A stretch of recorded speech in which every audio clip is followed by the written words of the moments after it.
It's unimaginable what you guys have been through.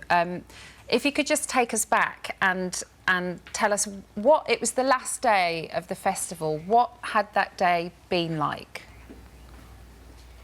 Well, it started out that it was beautiful. The weather was perfect, and we were down to the last act, and we were all very excited to see Jason Aldean. And then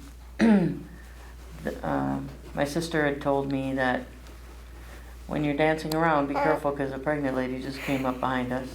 So I knew she was back there, and then the shooting started, and I saw a speaker blow up on the right side, and I told everybody to get down, along with the security guards telling me, and I held a bunch of teenagers down that wanted to run, and as soon as I threw them up over the fence, I turned my attention to my sister, and she had already moved Miriam farther away from the gunfire and up against the fence, and gave her our backpack and told her, put this in front of your belly, and she was protecting her. And then I had them both lay down, and then I laid on top of them to protect them.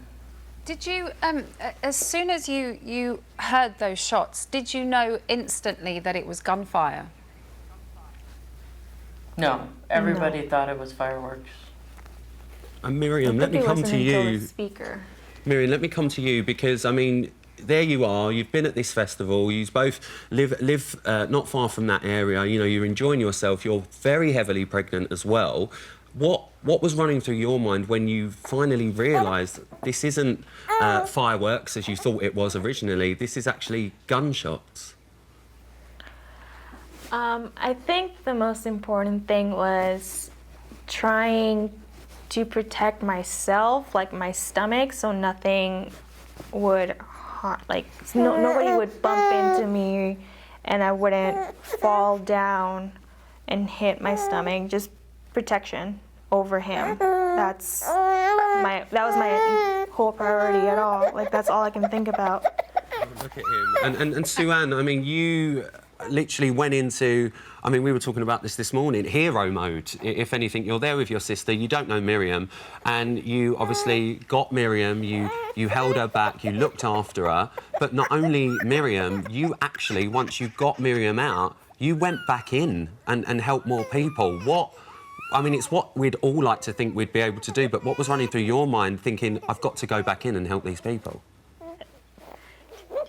Well, I've always been a protector of my younger brothers and sisters, and it's just something that's in my heart. And when I was laying on top of them, I even said a prayer and said, Lord, let me get my sister and this lady out safe, and I'll come back in and help.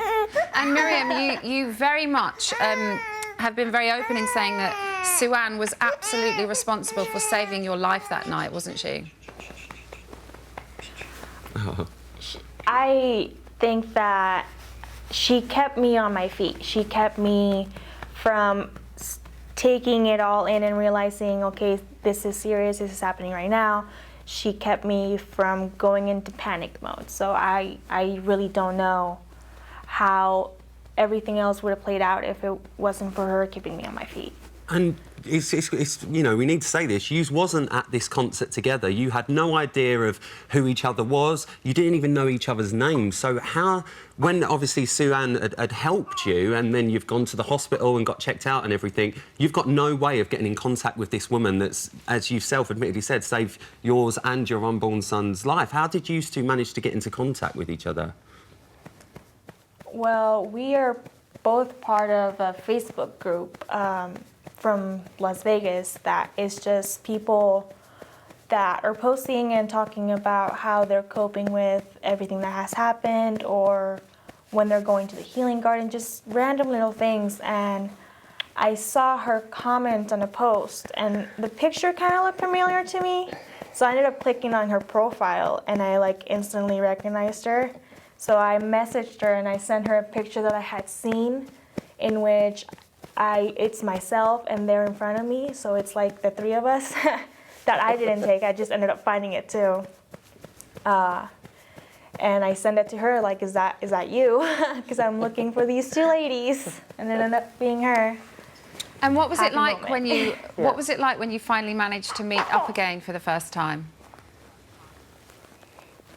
For me, it was pure happiness. It's when you go through something like that, you cannot stop thinking about the people that you met in that moment. Be at the concert, after the concert, throughout the whole night. You cannot stop thinking about what happened to them. And for me and her, like, she helped me get out of there. So constantly, like, I want to find her. I need to find her. And when I did, it was just Amazing. amazing. Well, ladies, from such a tragic story and I mean, what an unbelievable night for everyone there involved. It's so lovely to see the pair of you. I mean, Sue Ann, you're an absolute hero to us, and I know Miriam echoes that, and it's so lovely to see little baby I know, I was Xander going to there. say, and an absolute natural with baby Xander. Yeah. 'Cause he has calmed right down. We all need a Sue Ann in our lives by the sounds of it. I well, look, plan on being in his life, for sure. Thank you so much for joining us today. And as Ryland said, you know, fantastic that this is the outcome. Thank you very Thank you. much, ladies. Thank you. Thank you for having us.